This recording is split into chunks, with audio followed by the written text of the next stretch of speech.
Hey guys. So there's been a topic that's been discussed recently off and on, and I just wanted to address it real quick. And that topic is in the area of submission. What does it look like for a husband, and what does it look like for a wife? So first, let me address this because I feel like we as humans in general tend to look at what others should be doing, especially Christians, when we should be looking at ourselves and what we should be doing. So let's discuss this topic on submission. Biblical submission is about unity and the mutual respect within the marriage, not about one person dominating the other.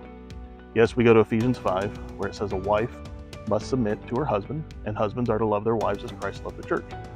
Well, here is where this tends to be confusing, or an area where confusion is caused, and it's this area of submission and obedience.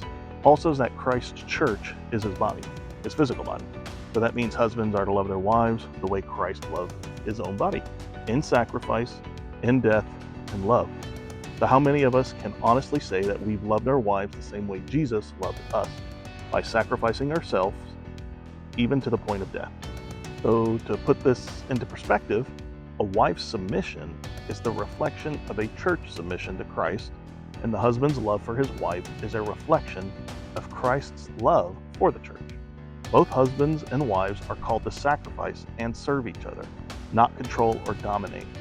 And actually, in the Greek, the word that is used for submission means to get under and lift up.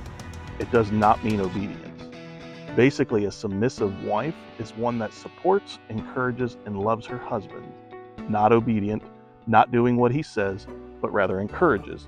And all too often, we take this out of context, and there is this power struggle within the marriage because we think a submissive wife is the one who listens and obeys her husband. And by the way, in verse 21 of Ephesians 5, one verse before Paul says, wives submit to their husbands, he says, submit to one another out of reverence for Christ. So there is the prerequisite. First, husbands and wives submit to each other. And then the next verse, Paul talks about what it is for a wife to be submitted to her husband and a husband submitted to his wife. And so if submission is meant to be obedience, then verse 21 would not make sense, because it would be saying husbands and wives should listen and obey each other. No, you lift up and encourage each other out of reverence for Christ. And most importantly, remember to just focus on yourself, because we cannot control other people.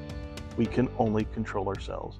And actually in Matthew it says, why do you look at that speck as sawdust in your brother's eye and pay no attention to the plank in your own eye?